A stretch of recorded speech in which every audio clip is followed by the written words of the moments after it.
Today in the Daily Dose, John Cabot.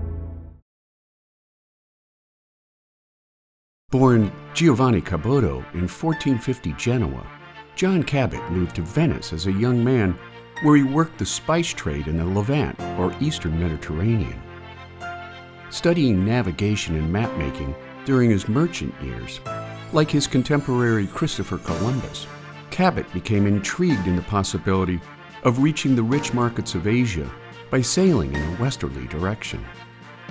Moving to Valencia and later Seville, possibly due to outstanding debts, Cabot worked as a maritime engineer with varying degrees of success, moving to the British port city of Bristol in late 1495, where he worked tirelessly to convince the British Crown that a shorter route to Asia was possible by sailing a more northerly heading than the one Columbus had taken. After King Henry VII issued letters patent to Cabot and his son in 1496, Cabot set sail on a small caravel named Matthew in May of 1947 with a crew of 18, following an aborted first attempt in 1496. Making landfall in America on June 24th, the first European to do so since Leif Erickson's 11th century landfall.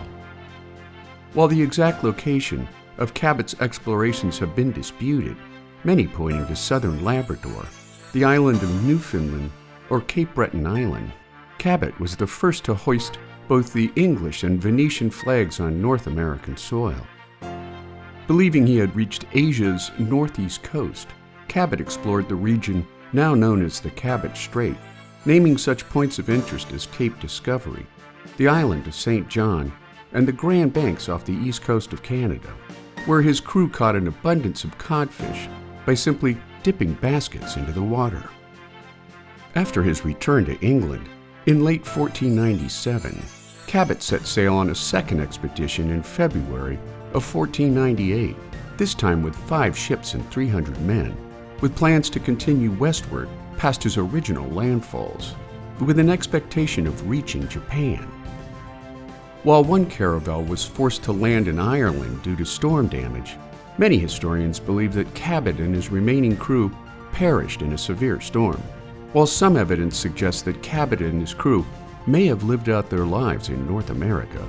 Other documents suggest that he and his crew quietly returned to England amongst precious little fanfare. What is known is that Cabot's proof of a shorter route to the New World was the spark of discovery behind Britain's future land claims in Canada, as well as the establishment of Britain's 13 colonies in North America, making John Cabot an influential figure during the age of exploration. And there you have it, John Cabot, today on the Daily Dose.